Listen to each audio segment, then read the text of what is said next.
A human lived alone for years until three beautiful alien single moms asked to stay the night. Eric Morgan wiped sweat from his brow as the twin suns of Proxima Centauri b dipped below the horizon.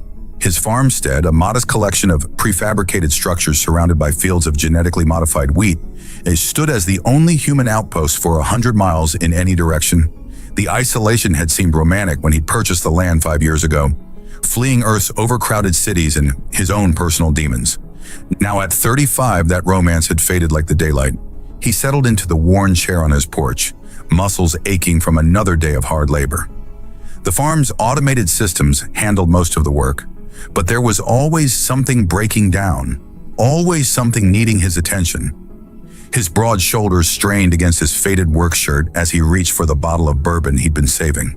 "Happy anniversary to me," he muttered, pouring 2 fingers into a chipped glass. 5 years alone. 5 years of talking to machines and the occasional supply ship pilot. 5 years of wondering if he'd made the biggest mistake of his life. The night sky of Proxima bloomed with stars, more vibrant and numerous than Earth's had ever been. A streak of light cut across the darkness, a meteor burning up in the atmosphere. Eric raised his glass in a mock toast. "I wish, He paused, feeling foolish. Grown men didn't make wishes on falling stars, but the bourbon had loosened something in him. "I wish I wasn't so damn alone." He drained his glass and was about to pour another when a flash of light, brighter than any meteor, illuminated his farm. Eric jumped to his feet, squinting at what appeared to be a small craft descending rapidly toward the edge of his property. "Holy shit," he breathed, watching as the vessel, sleek and silver despite obvious damage to one side, made a rough landing in his eastern field. Smoke billowed from its hull. Eric's heart hammered in his chest as he grabbed his pulse rifle from inside the door. Pirates were rare this far out, but not unheard of. He approached cautiously, weapon raised. The ship's hatch opened with a hydraulic hiss, releasing a cloud of acrid smoke. Eric tightened his grip on the rifle. 3 figures emerged, coughing and supporting each other.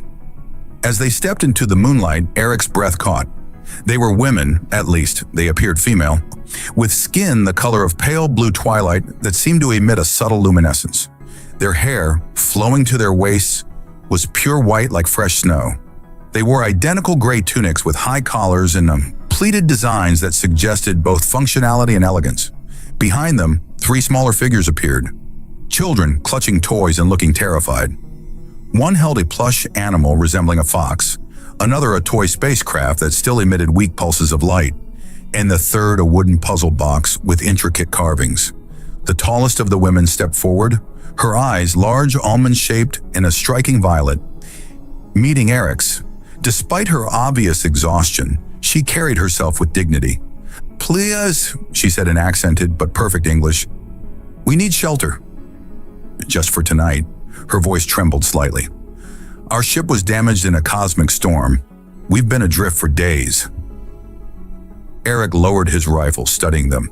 They were clearly not pirates. The children huddled behind their mothers, regarding him with a mixture of fear and curiosity. "Where are you from?" he asked, still cautious. "Ariana," replied the woman, "or what's left of it. Our world was destroyed in the Hegemony Wars. We are refugees." She gestured to her companions. "I am Letha. These are my sisters, Misa and Karina, and our daughters." Eric's gaze moved from the women to their children, then to the smoking ship. Whatever their story, they were in trouble, and despite his years of self-imposed isolation, he couldn't turn them away. "I'm Eric Morgan," he said, slinging the rifle over his shoulder, "and you're welcome to stay. At least until you can repair your ship."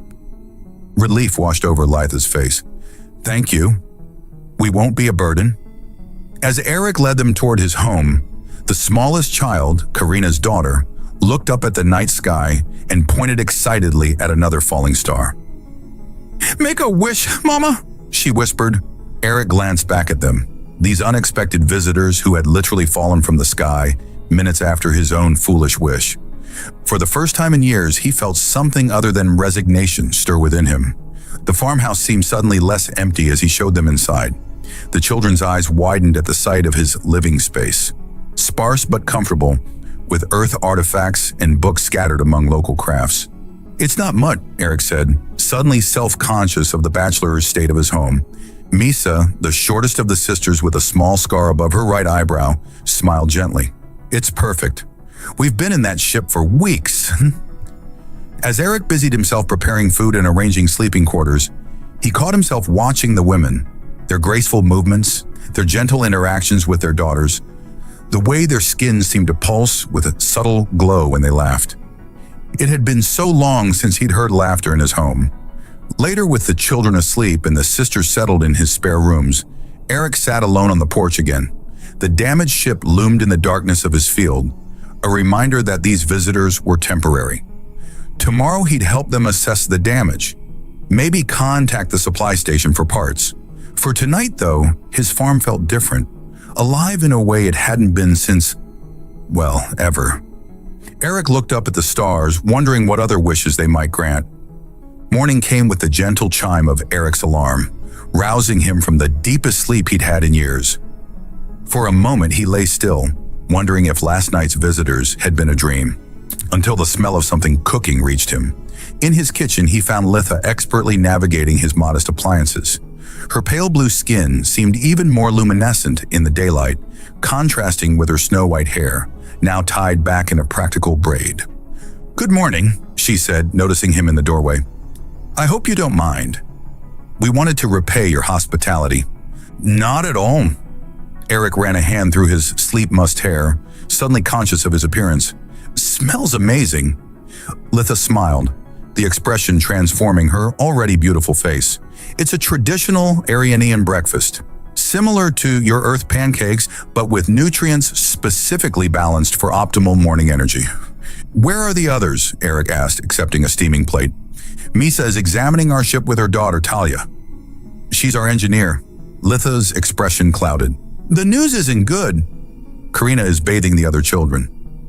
Eric took a bite and nearly groaned with pleasure. "This is incredible. I'm glad you like it." Litha's violet eyes lingered on him a moment longer than necessary. "On Ariana, I was a botanical scientist. I specialized in creating sustainable food sources." After breakfast, Eric joined Misa at the damaged ship. Up close, the vessel was even more impressive and more severely damaged than he'd realized last night. One entire was scorched black, with panels torn away exposing the complex circuitry. Misa, the shortest of the sisters with a practical demeanor, greeted him with a grimace. "The primary propulsion system is completely fried. The navigation computer is salvageable, but we need replacement parts that..." She hesitated. "That don't exist on this backwater farm," Eric finished for her. "I didn't mean..." "It's okay," he laughed. "I know exactly what this place is. How long to repair?" Misa's shoulders slumped. "Weeks minimum, maybe months." Eric surprised himself with his response. "You're welcome to stay as long as needed." Back at the house, he found Karina in the yard with all three children. The youngest sister had an ethereal quality, her movements graceful as she showed the girls how to tend the small garden Eric had started but neglected. "Mr. Eric," called Nia, Litha's daughter, clutching her plush fox. "Mama says you grow food from dirt. Can you show us?" Something warm unfurled in Eric's chest as he knelt beside the children. "It's a little more complicated than that, but yes. Would you like to help me plant something today?" Their enthusiastic response made him laugh, a sound he barely recognized as his own. The day passed in a blur of activity. Eric showed Litha his greenhouse, impressed by her immediate understanding of his earth crops and her suggestions for improvements. Misa drafted lists of parts they'd need, her technical knowledge far surpassing his own. Karina, he learned, had been a teacher on Ariana, and she had already organized a small classroom area for the girls. By evening, exhausted but oddly content, Eric found himself on the porch again, this time with company.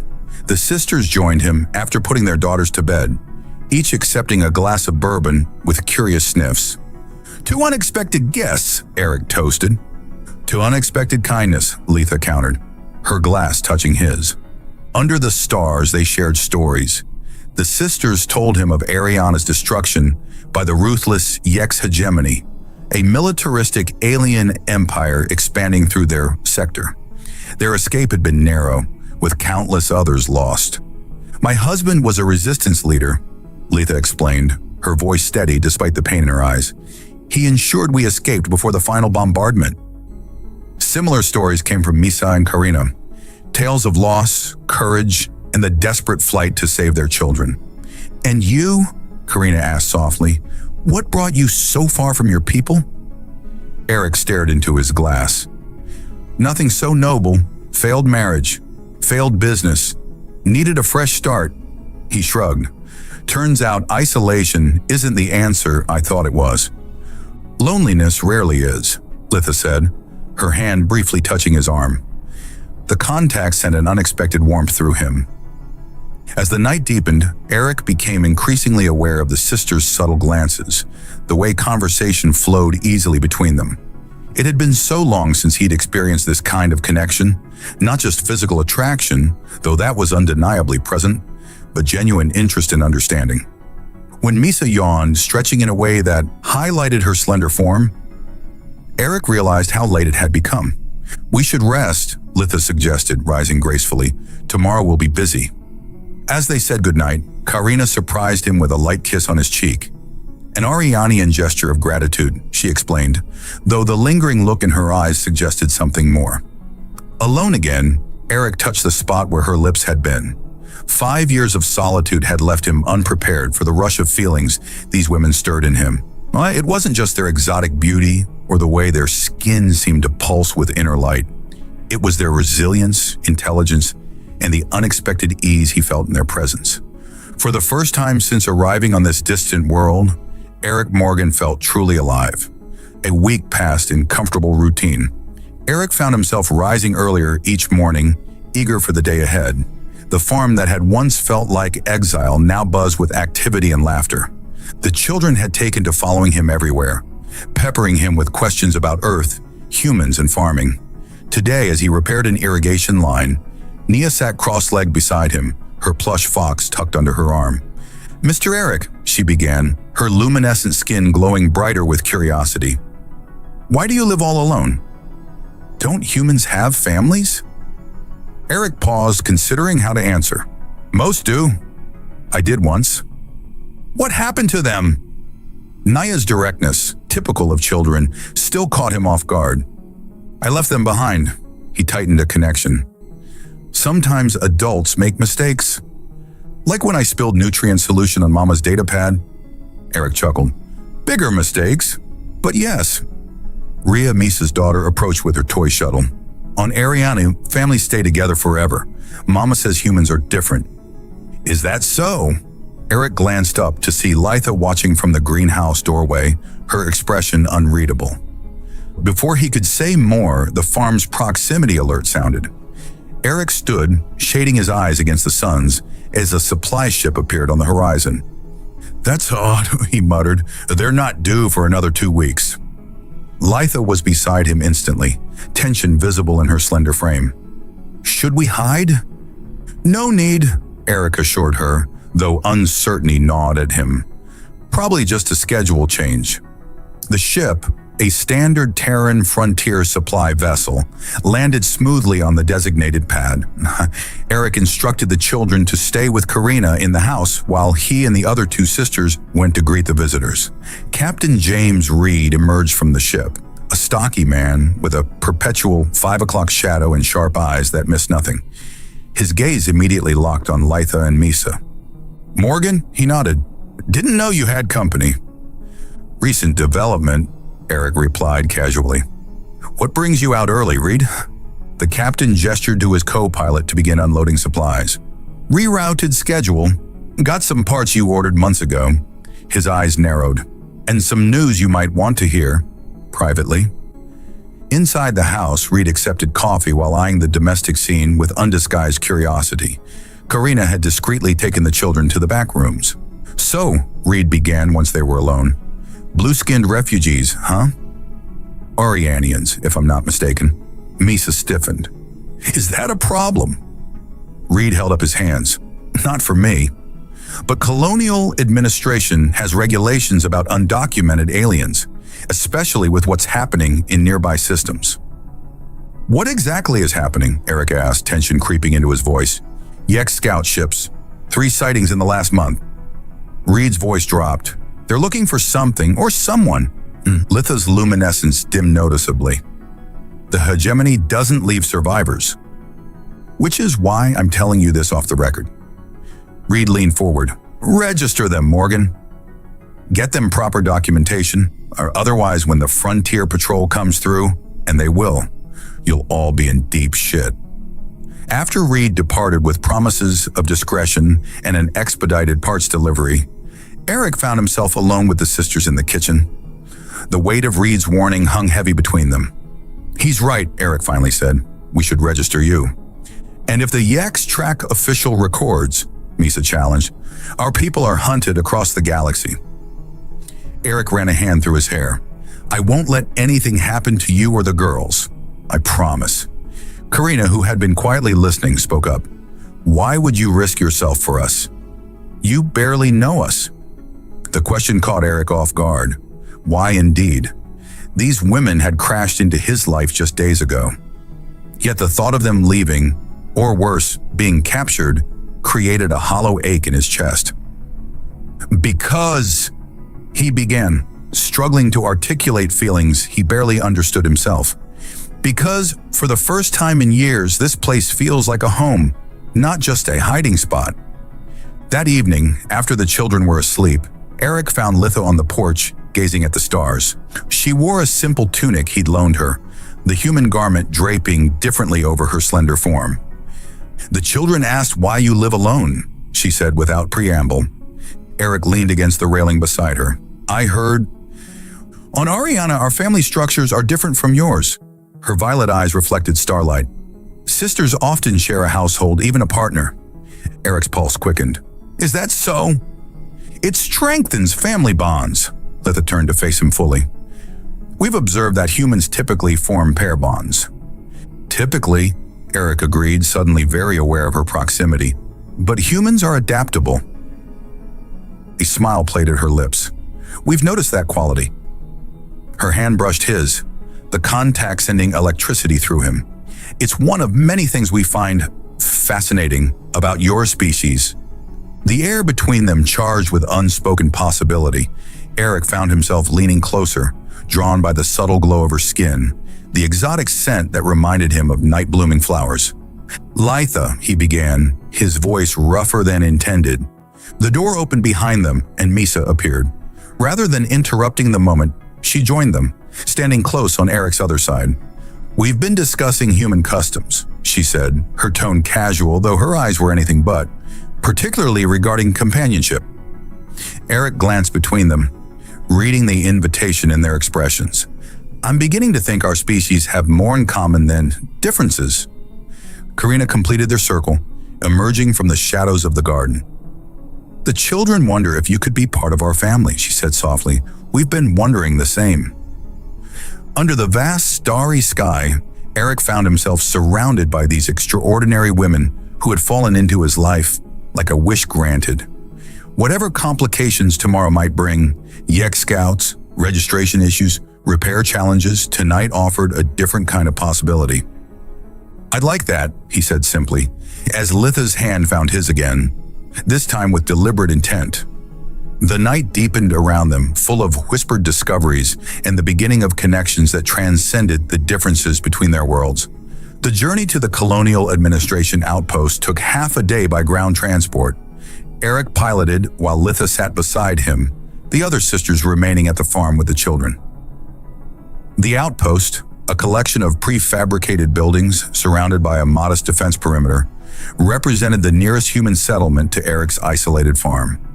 You're tense, Eric observed as they approached the checkpoint. Litha's luminescence had dimmed to barely a glow.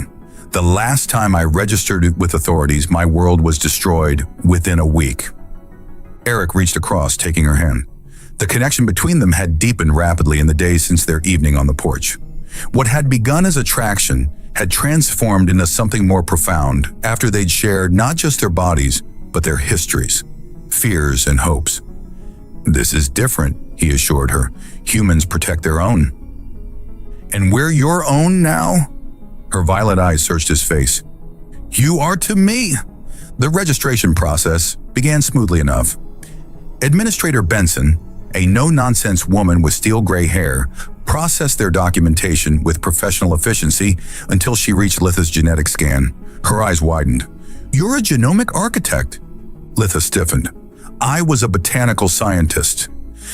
According to Galactic Intelligence, you're one of only 5 Arianians with level 9 genetic modification credentials." Benson's voice lowered. "The other 4 are confirmed dead." Eric stepped closer to Litha. "What does that mean exactly?" Benson glanced at her security monitors before responding. "It means your friend here knows how to design biological systems that can target specific genetic markers. The Yex hegemony has been hunting Arianian scientists since the war began." "My work was agricultural," Litha insisted. "Crop resilience, not weapons." "The same principles apply." Benson's expression softened slightly. "Look, I'm not your enemy.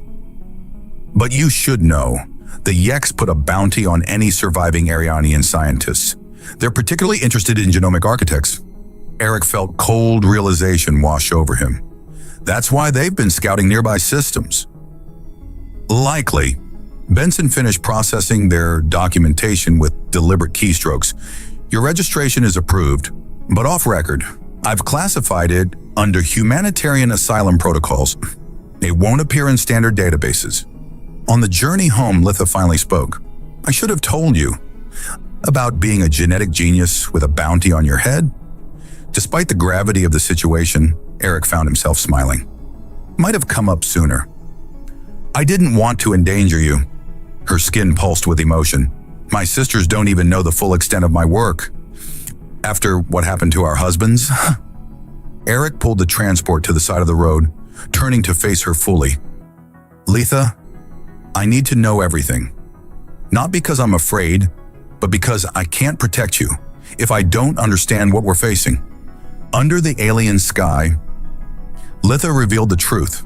Her agricultural research had been a cover for developing biological countermeasures against Yex bioweapons. Her husband, along with Misa's and Karina's, had been part of the resistance leadership. When the Yex discovered how close the Arianians were to creating a defense against their most powerful weapons, they'd accelerated their attack timeline. "The knowledge is still here," she tapped her temple. "If I could reach a properly equipped human lab, I could recreate the countermeasure. It could protect not just what's left of my people, but yours too." When they returned to the farm, they found an unexpected surprise. Captain Reed had delivered the promised parts early. The main components needed to repair the sister ship sat in crates beside the damaged vessel. Misa greeted them with excitement that faded when she saw their expressions. "What's wrong?" That evening, after the children were asleep, the adults gathered in the kitchen. Eric and Litha shared what they'd learned at the outpost, while Misa confirmed the parts would make their ship space-worthy within days. "So we have a choice," Karina said softly. "Flee or fight." "There's another matter we must discuss," Litha added, glancing at her sisters. "If Eric is to truly be part of our family, he should understand our traditions." Misa nodded. "The binding." Eric looked between them. "The what now?" "In our culture," Karina explained, "when sisters share a partner, there's a ritual that formally creates the family bond. It's more than marriage as humans understand it. It's a genetic and spiritual linking." "It would make you part of us," Litha said, "and us part of you, permanently." Eric leaned back in his chair, processing this new information. "And if we did this binding, what would it mean practically?" "You would carry markers of our genetic code," Mesa explained. "Your physiology would remain human, but you'd develop certain Arianian traits. Enhanced night vision, perhaps a slight luminescence to your skin. And you would be bound to all 3 of us," Karina added, "equally and completely. Our culture doesn't recognize hierarchies in such relationships." Eric thought of the nights they'd already shared, sometimes with one sister, sometimes with another, as occasionally with all 3. What had begun as physical attraction had evolved into genuine affection and respect. The thought of formalizing those connections felt right, even if the method was alien to him. "What about the children?" he asked. They would become yours in every way that matters, Litha said, including legally, by both our customs and, with proper documentation, human law. Eric stood and walked to the window, looking out at the stars. The same stars under which he'd made his wish for an end to solitude. The universe had answered in ways he could never have imagined. "When can we do this binding?" he asked, turning back to them. Their luminescence brightened with joy, but Litha tempered it with practicality. "First, we must decide about the ship. If we stay, we become targets here. And if we go, we're vulnerable in space," Misa countered. "There's another option," Eric said slowly, an idea forming. "We repair the ship, but instead of running, we take the fight to them. Get Litha to a human research facility where she can complete her work." "That's insanely dangerous," Karina protested. "So is living in fear," Eric replied. "I've spent 5 years hiding from life. I'm done hiding." The sisters exchanged glances, a silent communication passing between them. Finally, Litha spoke for them all.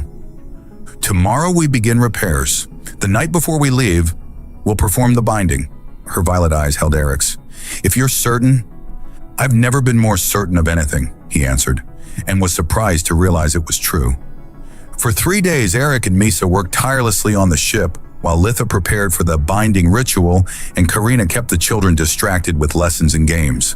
The atmosphere in the farmhouse vibrated with anticipation and urgency. On the evening of the 3rd day, as Eric and Misa were making final adjustments to the navigation system, the farm's perimeter alert sounded.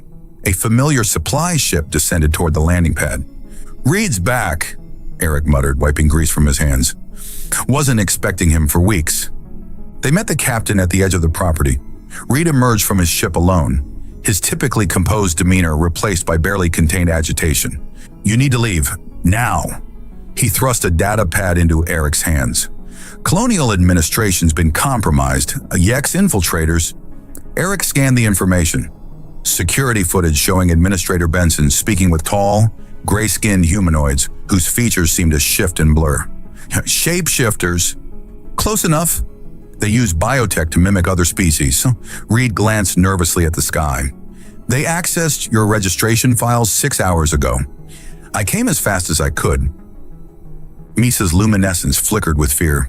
"How long do we have?" "A day, maybe less." Reed handed Eric a small device. "Military-grade scrambler. Should buy you some time by masking your launch signature. Get to New Terra Station in the Arcturus system. Admiral McKinney is an old friend. He'll protect you." Eric gripped the captain's shoulder. "Why risk yourself for us?" Reed's weathered face softened. 20 years ago, Arianian medics saved my daughter during a plague on Tau Ceti. I never forgot." He turned to go, then paused. "Whatever your girlfriend knows, it must be important if the Yex are this desperate." After Reed departed, the farm erupted into controlled chaos. While Misa finalized the ship repairs, Eric and Karina gathered essential supplies. Litha prepared the children, explaining they would be leaving their temporary home. "But I like it here," protested Nia, clutching her plush fox. "Can't Mr. Eric come with us?" "That's the plan, little one," Litha assured her, exchanging a meaningful glance with Eric over the child's head. As night fell, the ship stood ready. They would launch before dawn, using the scrambler to mask their signature. But first, there was the matter of the binding. The sisters transformed Eric's simple living room into a sacred space. Bioluminescent plants from their ship, salvaged from Ariana, cast the room in ethereal blue light. The air filled with a sweet, unfamiliar scent, as Karina burned small crystals in a ceremonial bowl. "Are you certain?" Litha asked Eric one final time as they stood in the center of the room. "Once done, this cannot be undone." Eric looked at each sister in turn. Litha with her quiet strength, Misa with her practical intelligence, Karina with her nurturing spirit. In the short time they'd been in his life, they'd awakened parts of him he thought long dead. "I've never been more certain," he affirmed. The ritual began with music, a haunting melody Misa produced from a small instrument like a flute. The sisters moved around Eric in a slow dance, their luminescence intensifying until they seemed to glow from within. They removed their tunics, revealing intricate patterns on their blue skin that pulsed with light. Eric followed their lead, standing before them as they circled him, singing in their native language. The air thickened with energy he could almost taste. Litha approached first, pressing her palm to his chest over his heart. "Blood to blood," she whispered. Misa came next, her hand joining her sister's. "Mind to mind?" Karina completed the circle, her touch gentle but firm. Soul to soul. A warmth spread from their hands into Eric's chest, flowing through his body like liquid fire. Not painful, but intense, as though every cell was being rewritten. His vision blurred, then sharpened dramatically. The sisters' luminescence, always beautiful, now appeared as complex patterns of energy he could somehow read like a language. They moved together in perfect synchronicity, the boundaries between them seeming to dissolve. Eric felt their emotions, Litha's determined hope, Misa's analytical curiosity, Karina's boundless compassion, flowing into him as his own feelings flowed into them. When their lips met his, one after another, each kiss deepened the connection. Eric's skin began to tingle, a subtle glow emanating from beneath as the Arianian genetic markers integrated with his human DNA. The culmination of the ritual transcended physical intimacy, becoming a merging of essences that left them all breathless. As they lay entwined afterward, Eric marveled at the changes already manifesting. His enhanced vision, the faint luminescence of his skin, and most strikingly, an awareness of the sister's presence in his mind like a comforting hum. "Is it always like this?" he asked, his voice rough with emotion.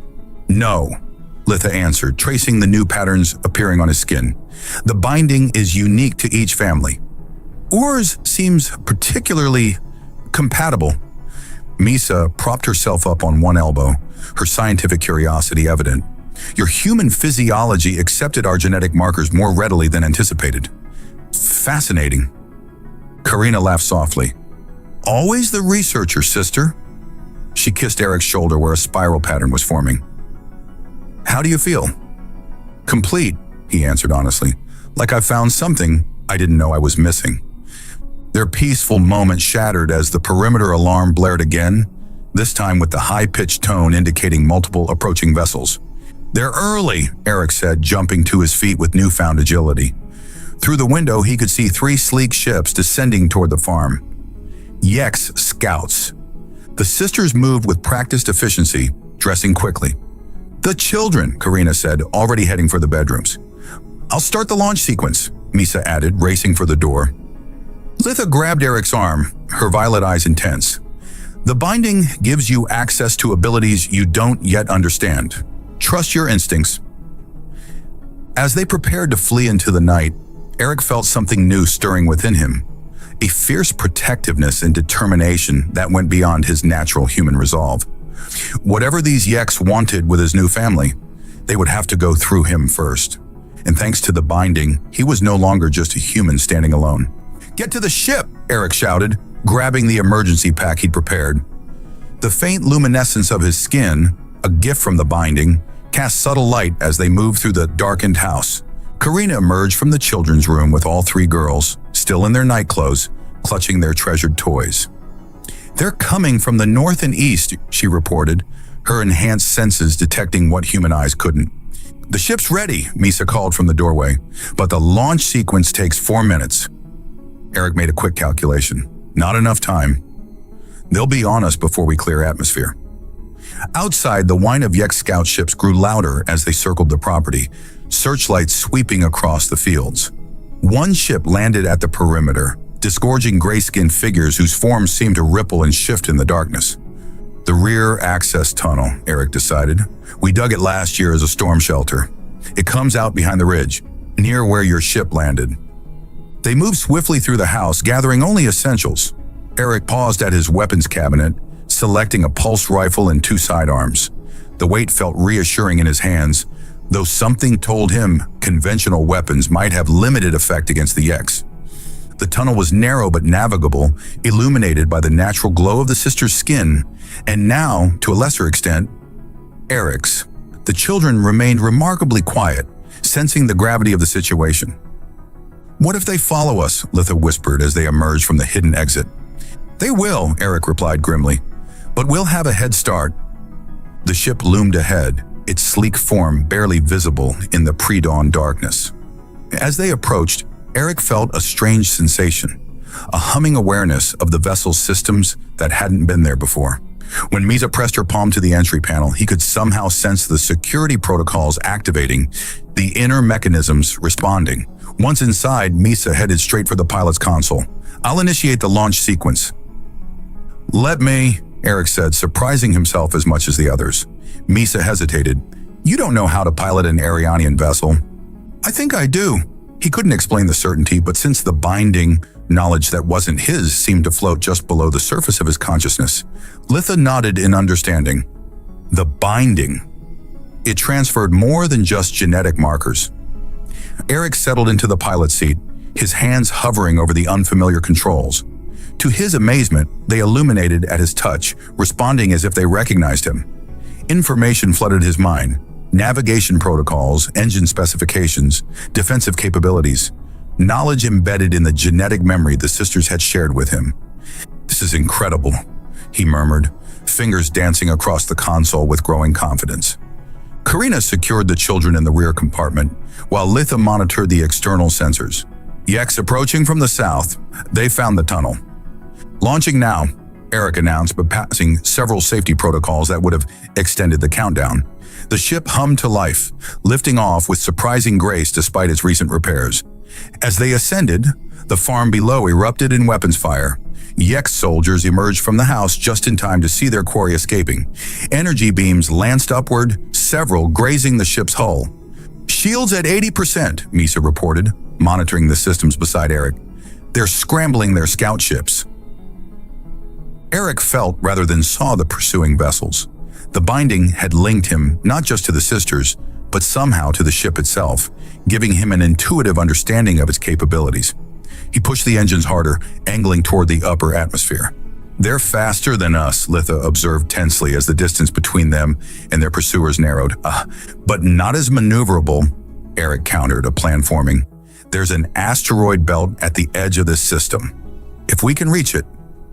"Too dangerous," Misa protested. "The navigational systems aren't fully repaired." Eric turned to her, his eyes now faintly luminescent like theirs.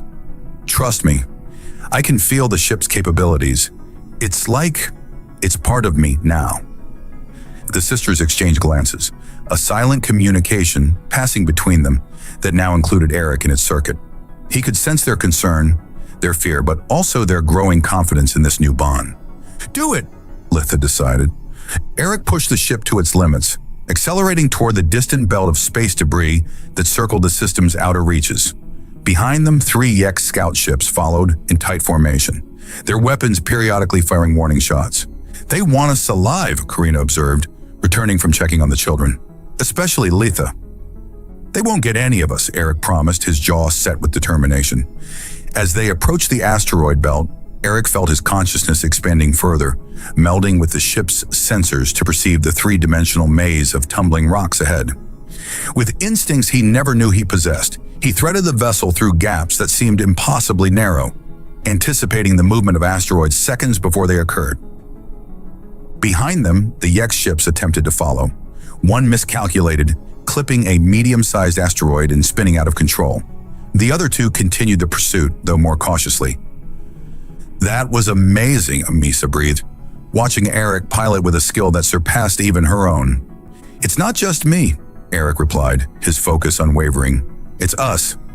The binding connected me to your knowledge, your instincts." As they emerged from the densest part of the belt, Eric executed a daring maneuver, cutting power momentarily to drift behind a larger asteroid, then reactivating systems to accelerate in an unexpected direction. The pursuing ships overshot their position, momentarily confused. "Reed Scrambler," Eric called out. "Activate it now!" Litha pressed the device Reed had given them. The ship's energy signature immediately dampened, becoming nearly invisible to standard scanners. "We've lost them," Karina confirmed after tense minutes of silence. "For now." Eric set course for the Arcturus system in New Terra Station, where Reed's friend Admiral McKinney awaited. Only then did he release his white-knuckled grip on the controls, exhaling slowly. Litha's hand found his shoulder, her touch sending waves of warmth through their newly formed bond. "You saved us." "We saved us," he corrected, covering her hand with his own. The connection between them pulsed with shared emotion, relief, gratitude, and something deeper that had been growing since that first night when three beautiful alien women had asked to stay. Later, as the ship cruised through hyperspace, Eric found himself alone with Litha in the small command center. The others had retired to rest, the children finally asleep after the excitement of their escape.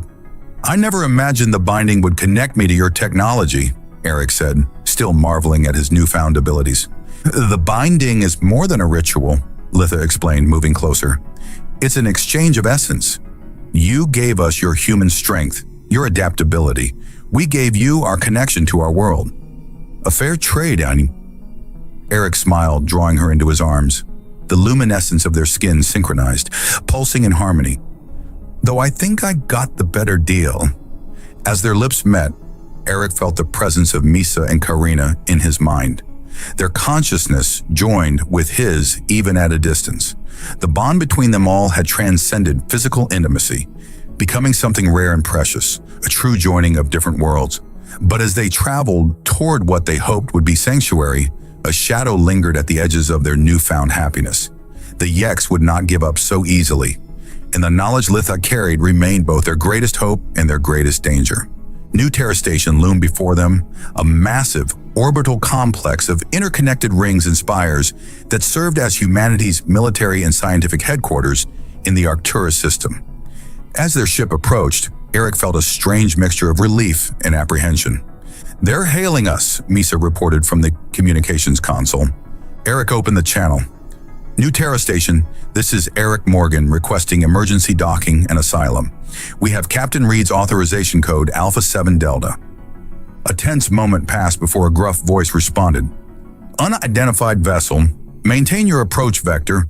Escort ships are being dispatched." Two sleek human fighters appeared alongside them, guiding their ship toward a secure docking bay. Through the view screen, Eric could see armed personnel assembling. "They don't look welcoming," Karina observed nervously. "Standard protocol," Eric assured her, though he shared her concern. "Reed said Admiral McKinney would help us, but we'll need to get to him first." As they docked, Litha gathered the children. "Remember what we discussed," she told them gently. "Stay close, speak only when spoken to." The station's artificial gravity embraced them as they disembarked. A dozen armed security officers formed a perimeter, their weapons not quite pointed at the family, but ready nonetheless. A stern-faced officer stepped forward. "I'm Commander Miles. You and your companions will be escorted to quarantine for processing." "We need to speak with Admiral McKinney immediately," Eric insisted, standing protectively before the sisters and children.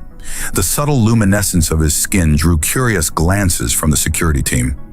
"The Admiral is a busy man," Miles began, but was interrupted by a commanding voice from behind the security line. "And yet never too busy for friends of Captain Reed." The security team parted to reveal Admiral Victor McKinney, a tall man with silver-streaked black hair and the bearing of someone accustomed to authority. His sharp eyes took in the scene, lingering on Eric's faintly glowing skin before moving to the Arianian women and children. "Admiral," Eric stepped forward, "James Reed said you could help us." "Indeed," McKinney nodded to Commander Miles. "Stand down. These people are under my protection." Within an hour, they were settled in private quarters within the station's diplomatic section. Admiral McKinney listened intently as they explained their situation. Litha's research, the Yeks pursuit, and the binding that had joined Eric to the Arianian family. "Fascinating," McKinney murmured, examining the patterns on Eric's skin. "I've heard of Arianian binding rituals, but never seen the results firsthand." "Can you help Litha complete her research?" Eric asked. "She needs a proper lab." "Better than that," McKinney smiled. "We've been developing our own countermeasures against Yeks bioweapons. Your arrival couldn't be more timely." The following days passed in a blur of activity. Litha worked alongside human scientists, her expertise complementing their research. Misa assisted the station's engineers, improving their defensive systems with Arianian technology. Karina established a small school for her daughters and other children on the station, bridging human and Arianian educational methods.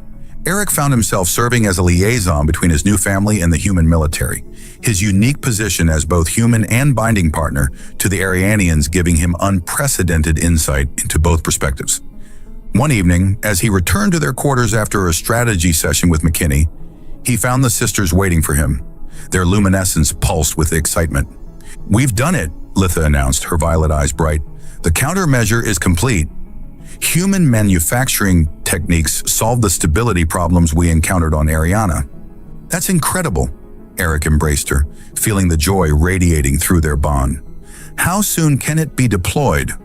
"Production begins tomorrow," Misa explained. "Within weeks, every human and allied ship will carry the defense." Their celebration was interrupted by an urgent communication from Admiral McKinney. "Morgan, get your family to the central hub immediately. We've detected an Yex battle group entering the system."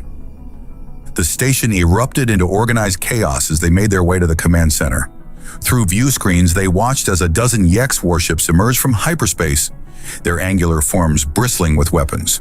"They must have tracked us somehow," Karina whispered, clutching her daughter close.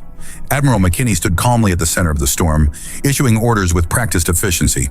"Deploy the fleet. Activate all defensive systems." He turned to Eric and the sisters. "This is earlier than we'd hoped, but perhaps it's for the best.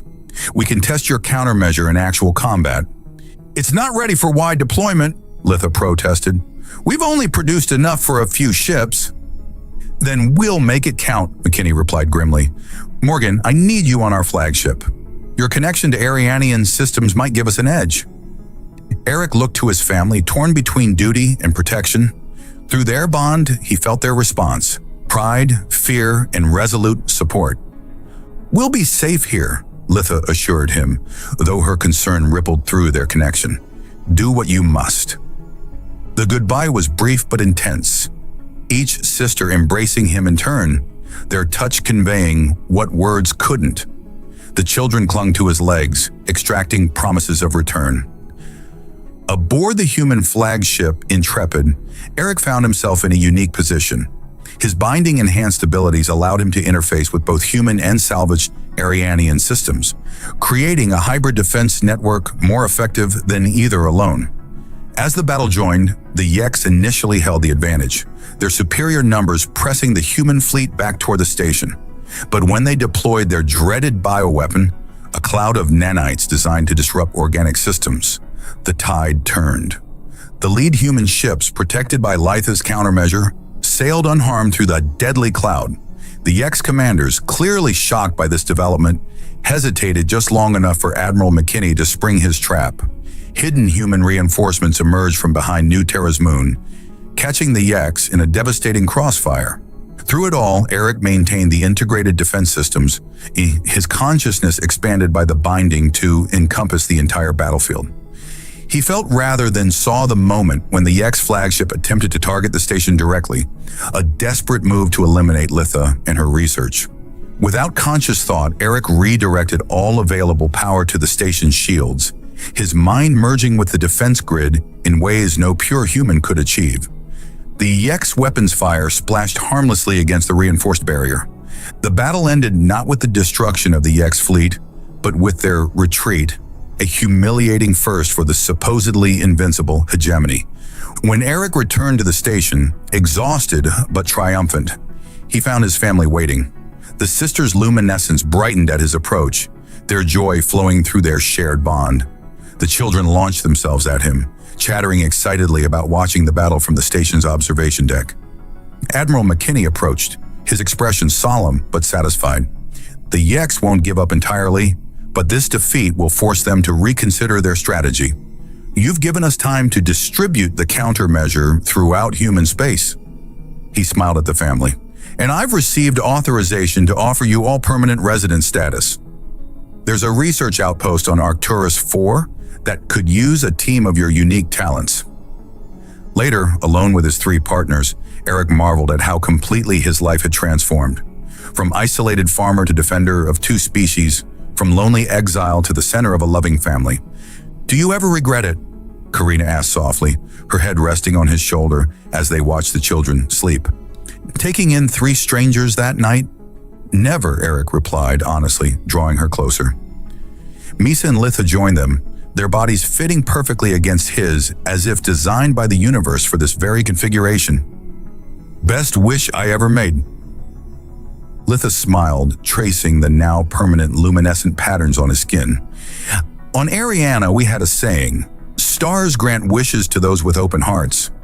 Well, my heart is definitely full now," Eric murmured, embracing the three women who had fallen from the sky and changed everything. Outside the viewport, the stars of Arcturus glittered like possibilities. Their future would hold challenges. The Yeks would return, cultural differences would require navigation, and raising three half-Arianian daughters would undoubtedly bring surprises. But for a man who had once wished only for an end to solitude, Eric Morgan had received far more than he'd ever dreamed possible. He had found not just companionship, but purpose. Not just pleasure, but love. Not just a family, but a bridge between worlds. And it had all begun with a single night.